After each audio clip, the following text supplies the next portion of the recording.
Por exemplo, eu sou muito a favor das cotas, o Paulo, ele não é a favor das cotas. Eu acho que cabe a gente discutir, falar, beleza, então como que a gente vai resolver esse problema? Vamos sentar e vamos trocar uma ideia? O que não é legal é que, como o Ventralbe fez ontem, de, tipo, sair chutando tudo, tá ligado? Eu vou sair do MEC, vou cortar esses programas e foda-se. Uhum. A gente precisa discutir, a gente precisa... o que fica melhor para você? Já, se as cotas não são boas e é possível questionar elas sim, qual outra forma que a gente pode garantir acesso à educação para as pessoas negras que não sejam as cotas? Sim, total. A gente tem que fazer essa discussão. E é isso um ponto que eu queria falar. Tipo, vocês podem discordar na política de cotas, mas vocês concordam pra caralho que o preto ele tem que ter acesso à educação e à capacidade financeira de investir. Vocês concordam nisso? Tipo, o fundamento, vocês concordam. A única coisa que vocês não concordam é a estratégia para atingir o fundamento. Sim. Mas vocês têm um link, uma união. E essa união, eu acho que é compartilhada com pessoas que não são negras também. Porque a pessoa que não é negra, ela quer... Para ela faz sentido o negro ter acesso também. E eu acho que isso vem da seguinte mecânica. Todo ser humano é um potencial, na minha opinião. E existem seres humanos que já desenvolveram o potencial de certa forma. E a partir do momento que você evolui esse potencial, se torna cada vez mais difícil de você subir ele, aumentar ele cada vez mais em proporção, porque você já tem um potencial grande que você já atingiu. Quando na população desfavorecida, esse potencial está latente. Ou seja, a capacidade de explosão desse potencial, eu acho que ele é infinitamente superior do que a capacidade de explosão de alguém que já está bem de vida, alguém que já construiu, alguém que já tem todos os benefícios. Por isso, pra gente que não é da população desfavorecida, é importante que a gente extraia esse potencial latente da sociedade, porque vai fortalecer a sociedade de uma maneira abrangente, muito mais eficiente do que se você só focar em fortalecer quem já tá fortalecido. Sim. A sociedade ganha, né? Então, quer dizer, é um argumento tipicamente liberal, né? Então, quer dizer, a sociedade é muito melhor se a maior parte das pessoas estiver melhor, né? Com então, certeza, quer dizer, me parece lógico. É lógico. Então, quer dizer, eu produzo, eu compro, eu vendo e tal. Então, assim, eu tenho capacidade de produzir, de vender, de comprar, de trocar, de fazer negócio e tal. Então, a sociedade se dinamiza mais assim. Então, ninguém que tem dinheiro deveria estar feliz de ter, no lugar onde vive, metade ou mais da metade da população que não tem dinheiro. Então, quer dizer, talvez aquele cara que seja rico hoje, que venda produto, sei lá, que vende, sei lá, celular caro, né? Ele talvez ganharia mais dinheiro se mais pessoas pudessem comprar aquele celular caro dele. Então, quer dizer, todo mundo ganha, né? Com certeza. Com certeza existe um problema que esse cara bem de vida, já bem posicionado tem, que a solução ela tá na cabeça de alguém que tá desfavorecido nesse momento e que se ela não estivesse, a solução estaria no mercado. Mas não, tá no potencial dessa pessoa. Por exemplo, nós somos negros, se a gente faz o recorte racial no Brasil, são mais de 109 milhões de pessoas que não estão desenvolvendo o seu potencial de produção, de educação, não estão desenvolvendo o seu potencial de intelectual mesmo, porque não tem tanto estudo. A gente precisa entender que são 109 milhões de brasileiros que se forem melhor trabalhados, que se tiver um investimento maior nas nossas potências, nós faremos o Brasil chegar no primeiro mundo. Um investimento então, de base, não vai existir, né? o primeiro mundo com 109 milhões de pessoas na pobreza. Ligado? A gente vai existir o primeiro mundo com todos... Se o próximo Facebook não surgir na Avenida Paulista, mas surgir na periferia. Ligado? É isso que a gente está falando, de poder as pessoas negras participarem do progresso do país. Sim, entendo. Voltando lá no lance das cotas, rapidinho, já que a gente levantou isso, eu vejo da seguinte forma: o problema das cotas, e aí vocês me corrigem se eu estiver falando merda, é que ela está sendo usada como uma solução perene.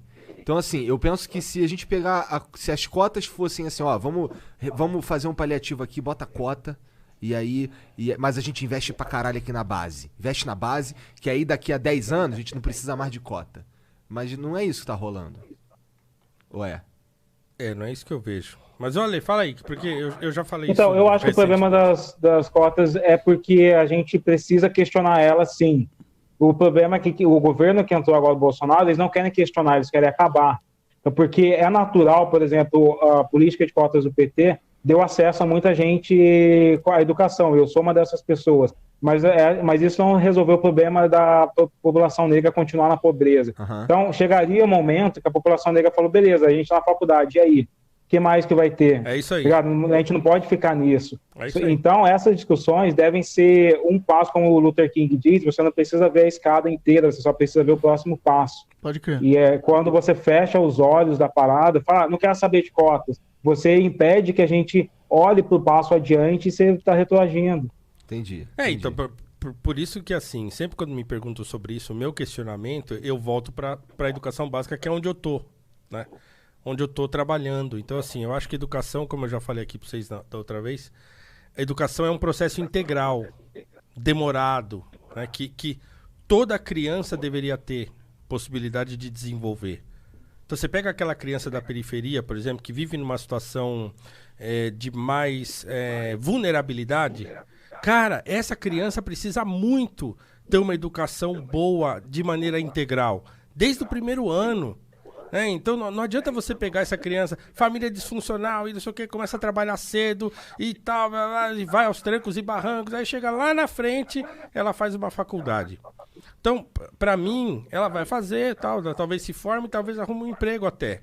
Mas eu acho que essa pessoa, ela vai ser, digamos assim, o seu potencial, já que você estava falando nessa palavra, vai ser menos desenvolvido do que aquele que recebeu uma educação desde o comecinho, uma boa educação integrada e tal, em que ele se desenvolveu como ser humano, entende? Então eu acho, a minha crítica ao sistema de cotas é esse, porque eu acho que nós tínhamos que estar brigando, mas brigando muito pela educação básica, e aí eu não vejo mesmo, assim. E aí, pô, se o pessoal tivesse brigado muito lá no começo pela educação básica, provavelmente agora já teria melhorado, né? Então eu acho que a escolha pelas cotas foi uma escolha política, a gente até falou disso aqui, né? Então, quer dizer, foi uma escolha política, meio querendo imitar os Estados Unidos e coisa e tal, não sei o quê. E que, Dá assim, voto, né? Dá voto, é uma coisa que o resultado aparece rápido. As estatísticas, elas começam a mostrar, As né? estatísticas começam a mostrar coisa rápida, mas eu morro de dó, cara, de olhar os meus alunos. Cara, eu acho o maior barato dar aula pra moleque da periferia. Os meus alunos do ensino público, pô, eu acho mó barato, assim, porque quando eles pegam no breu mesmo, cara, a aula fica um negócio, assim, sabe? E aí você fala, pô, caramba, se tivesse mais, né, pra esses moleque aqui, Sim. ele deixaria de perder tempo com um monte de bobeira. Se ele descobrisse o que ele é capaz de fazer, né, o que ele é capaz de pensar, às vezes ele nem consegue perceber isso aí. Ele tá tão mergulhado num lamaçal de problema que ele não consegue perceber o quão longe ele consegue ir ainda quando é adolescente. Que é um negócio que eu tive a felicidade de descobrir cedo, assim, né? Porque o meu pai me estimulava muito e eu tive o meu pai, mas tem gente que não tem. Quem é que vai ajudar esse cara que não tem o pai por perto? Né? Então, quer dizer, ele vai ter que se espelhar em alguém. Né? E aí eu vejo o professor como esse alguém que poderia potencializar um jovem da periferia, ele enxergar mais, enxergar além e ver outras coisas e tal. Então, tudo isso pra mim é importante no desenvolvimento de qualquer pessoa. Né? O problema é que o cara que é criado numa escola de elite, ele vai ter isso desde o começo. Não só isso, né? O fato dele estar numa escola de elite significa que no dia que ele sair dessa escola, ele fala, pô, preciso de um emprego. Ah, fala com o amigo do meu pai. Exatamente. Ele tem essa empresa. Também tem essa. Pô, Também tem essa. E essa também é um puta outro benefício enorme. É. Mas eu acho que como sociedade a gente pode falar, pô, vamos tá, ok, algumas pessoas vão ter esse benefício. A gente não tem o que fazer, né? Não tem como você fazer que todo mundo tenha contatos. Mas a gente tem como fazer que todo mundo tenha a capacidade de aprender, uma boa estrutura de base, que é isso que o Paulo tá falando. Cara, eu acho um negócio fenomenal. Por exemplo, ó, cara, o Ale. Pô, é um cara que se comunica super bem. Super bem. Com certeza. Olha a maneira como o Alessandro se comunica. Né? Mas quem é que na periferia hoje, molequinho como a gente que cresceu e tal, tem essa capacidade? Muito poucos.